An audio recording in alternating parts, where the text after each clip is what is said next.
Stylish Life. My name is ShaKayla Diamond, and today I'm bringing to you episode 5 of Breaking Fashion News. Like I always say, Breaking Fashion News is a segment where I come to tell you all of the fashion news and information that has happened in the past week or sometimes week and a half. The video will come out either Saturday or Sunday or sometimes Monday. Kind of depends on what's going on. Or like I said before, sometimes it won't come out at all if there's no news or if I didn't have the chance to record. But we're going to get right into the news. So the first thing that we have is the Tommy Hilfiger and Zendaya collection, the spring 2019 collection, which actually just premiered I think a few days ago, like 2 days ago, or actually last night. And it included the multi-generational size inclusive models. They were all women of color. Like I said, all sizes, all ages. With the collection and the show being size and age inclusive, the iconic Pat Cleveland, who's a model, a supermodel, she was in the show. Also, Grace Jones performed. You had some amazing models performing, well, walking in the show. The collection wasn't too much different than what Tommy Hilfiger does already. Zendaya said that she wanted to just add some tailoring to Tommy Hilfiger's already athleisure aesthetic. So I believe this is the first collection of many for these two together, and it also was a collaboration with her stylist Law Roach. His name is Luxury Law on Instagram. I've talked about him before, but the three of them got together, and I'm pretty sure other people got together to create this collection. It was a see now buy now. As you probably know, a lot of the shows you can't buy the pieces, or they're not available in store until 6 months after the actual show or that is actually revealed. But a lot of designers are trying to go towards the direction of see now buy now. You can purchase at the shows, so this was one of those shows. I'm not sure if you could purchase there, but it was a see now buy now. It also was like a reenactment of the Battle of Versailles, which happened in 1973. It was basically when 5 American designers and 5 French designers basically competed against each other for who was the best. And I believe it was also to raise awareness, or just American and French designers to compete against each other because they always want to see who's better. But that's number one. Is Diane von Furstenberg. She teamed up with a painter, well actually a multimedia artist by the name of Ashley Longshore, and she wanted to create 37 portraits of iconic women to hang in her store as an art exhibit from now through May. This collaboration or this idea has been in the works since I believe December. So the 37 paintings include some of Maya Angelou, Michelle Obama. I believe there was one of Diana Ross, Jackie Kennedy, Oprah Winfrey, Elizabeth Taylor, Rosa Parks, and a lot of other women. I saw a few of them on Women's Wear Daily, and they actually looked really nice. And the designer, the artist who painted these portraits, she's originally from New Orleans. I'm not sure how long she's been doing her work. I've actually not personally heard of her, but the work that she did for this particular project looked really nice. And they are for sale, so although it's an art exhibit, if you have the money to purchase, you can set it up to purchase the portrait. But Diane von Furstenberg had this idea because she said that she wanted to give homage to some iconic women who impacted life in many different aspects, including entertainment, science, literature, and philanthropy.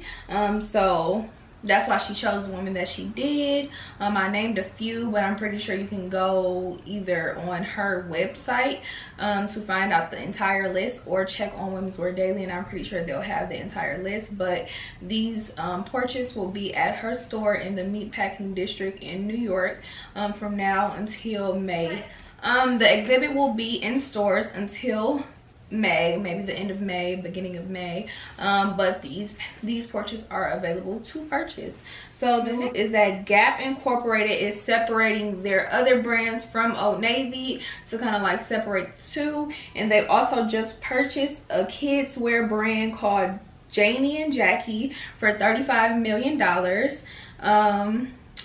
as we all know, like a lot of brands are purchasing each other, or if they have competition, they're purchasing them and creating like this wider umbrella under their own brand, just like how Michael Kors did with, you know, Jimmy Choo and Versace, and how Amazon did with Whole Foods, and a lot of other brands are purchasing each other to kind of expand their brands instead of, you know, having actual competition.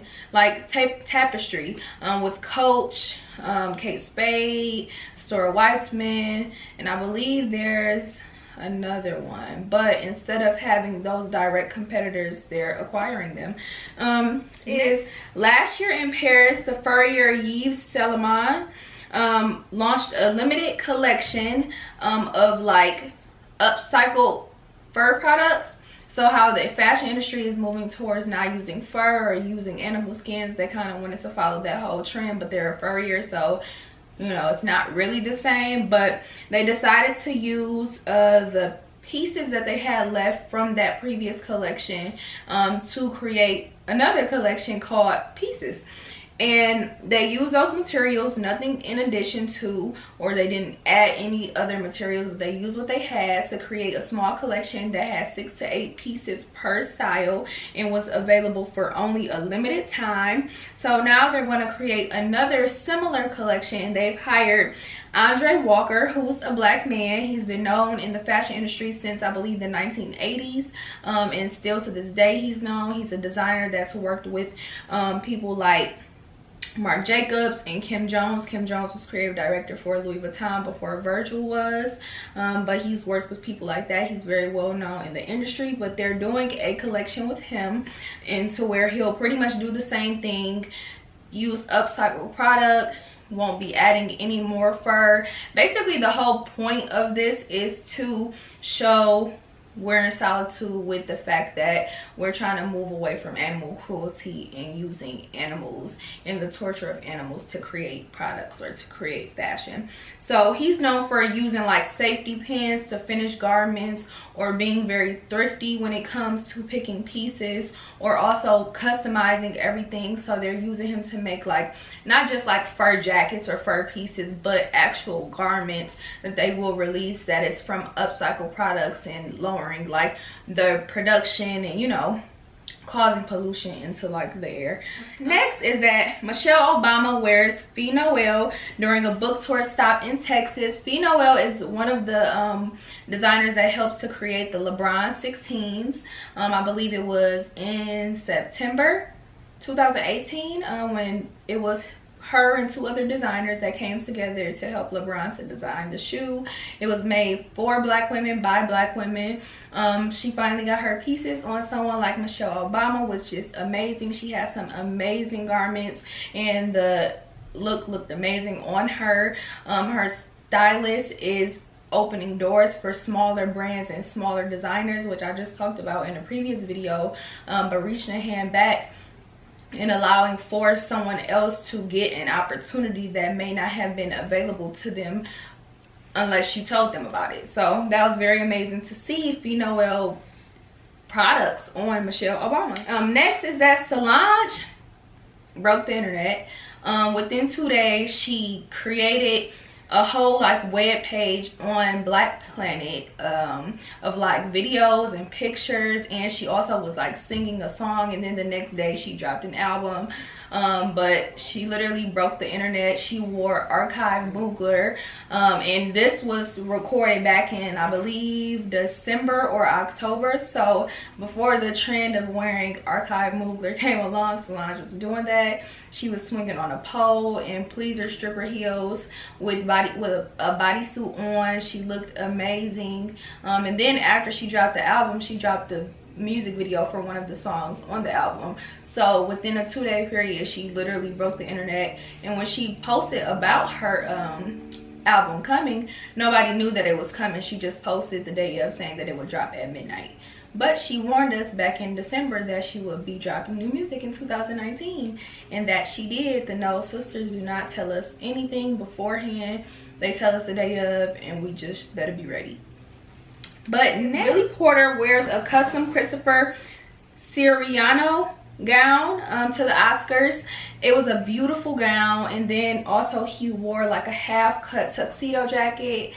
He broke the internet as well. He ruffled a whole lot of feathers with his outfit choice, but he was best dressed at the Oscars. He definitely tore down the red carpet and he looked amazing.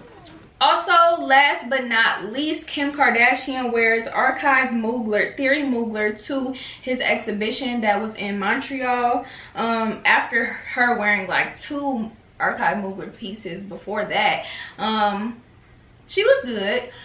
But it's just so interesting to me that since Cardi B wore archive Mugler to the Grammys, which wearing archive any fashion house is very rare. They don't just loan their pieces to just anybody.